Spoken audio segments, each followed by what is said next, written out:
By Chad P. Bown October 9 at 6 a.m. There's a new U.S. Mexico-Canada trade agreement after more than a year of high-stakes drama. President Trump's fingerprints are all over the deal, announced September 30, a renegotiation of the North American Free Trade Agreement, NAFTA, which took effect in 1994.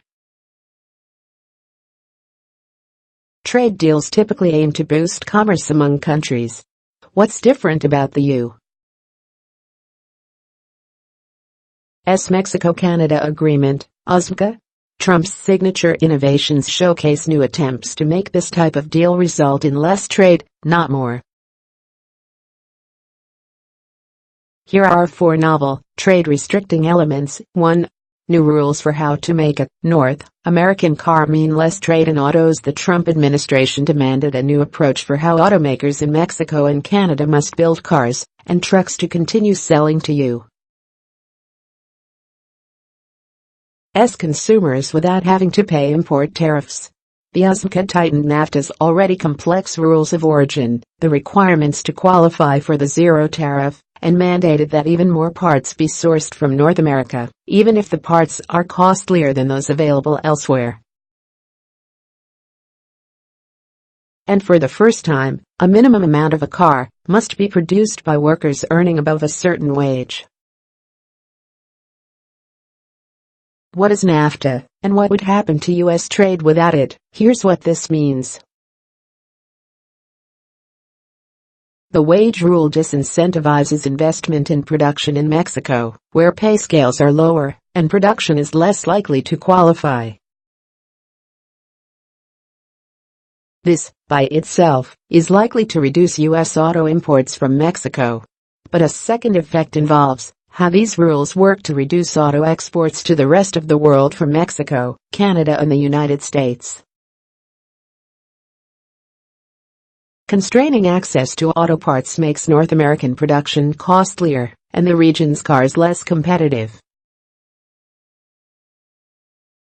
In Asia or Europe, automakers are not subject to Trump's rules of origin. 2. Get ready for more auto tariff and trade-related ripples. Higher costs also mean U.S. consumers will pay more for cars built in North America, and this could trigger more imports from Asia and Europe.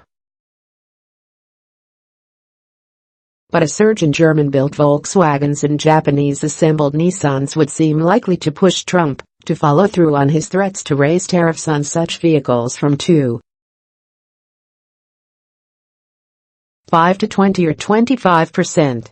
And the basic provisions of the USMCA do not protect carmakers in Mexico and Canada from the fallout of Trump imposing such tariffs. Here's why. Some companies may discover that satisfying Trump's new wage and content rules is too costly and decide to assemble cars in Mexico and Canada that are non-conforming with those regulations. The Mexican government has estimated that 30% of current exports to the United States are non-conforming. For those cars, the tariff is the regular duty applied to other countries, such as in Europe or Japan, that do not have special trade deals with the United States.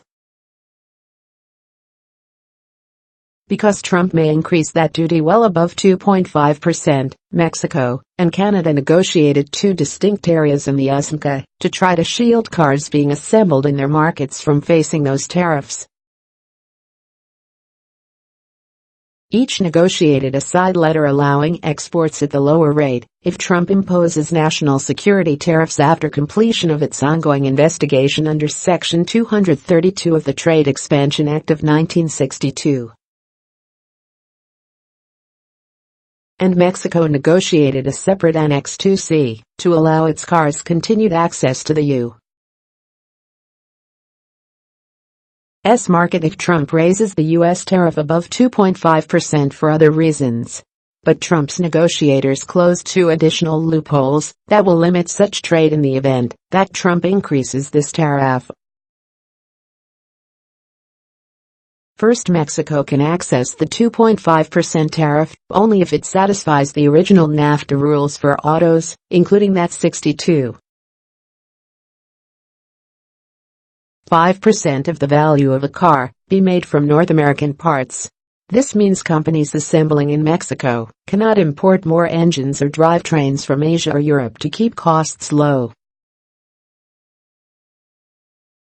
Second, the number of Mexican cars coming into the United States under this scenario is limited to 1.6 million units per year. 3.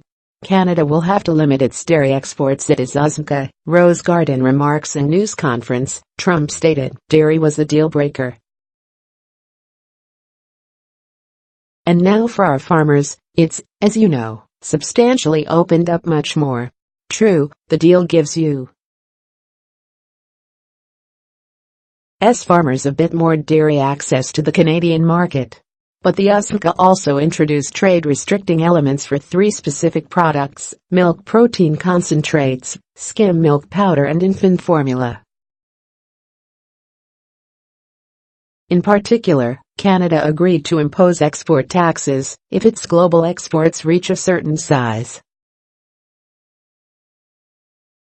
The U.S. filed a WTO dispute to save jobs by increasing imports from China. Here's why. Few countries ever agree to constrain use of their taxes on exports. One notable exception is China, but for the opposite reason.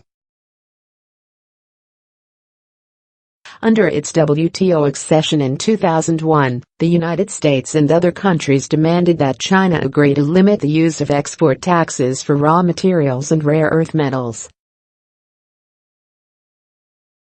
When China violated those terms, seeking to limit exports and keep these materials for Chinese producers, the United States challenged Beijing through formal WTO dispute channels. But demanding that Canada impose export taxes effectively would limit, not encourage, its trade with the rest of the world. And the United States itself could not commit to imposing a U.S. export tax for any product. Export taxes are forbidden under Article 1, Section 9 of the U.S. Constitution. 4. No trade deals with China. Finally, Article 32.10 signals the consequences of negotiating a potential free trade agreement with any non-market economies, that is a code word for China.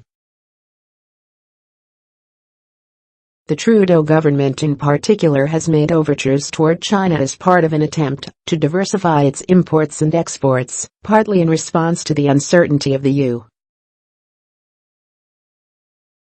U.S.-Canada trade relationship triggered by Trump's tariffs on steel and aluminum, as well as threats to rip up NAFTA and impose duties on autos. Trump has announced massive aluminum and steel tariffs. Here are 5 things you need to know. Under the USMCA, Canada would need to inform Trump 3 months before beginning to negotiate with China. And in the event that Canada and China reach a deal, Trump could terminate the USMCA with 6 months' notice.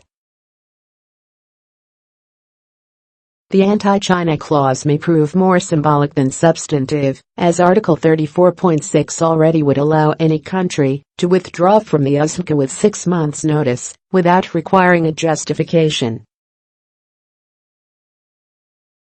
But the U.S. signal to its USMCA partners is clear: when it comes to China, it is either us or them. Is Trump's deal viable over the long term? Despite Trump's worldview on trade agreements need to be a win-win economically to remain sustainable politically. The toxicity of these negotiations has left Canadian and Mexican politicians wary. The new USMCA is not yet in place. National legislatures in all 3 countries must ratify the deal, and it is certain to face a vigorous debate in Congress. And more surprises may arise even after the USMCA takes effect. If the trade-restricting elements of Trump's deal turn out to be too problematic, it may be Canada or Mexico that is first to demand a sudden and costly renegotiation of Trump's agreement.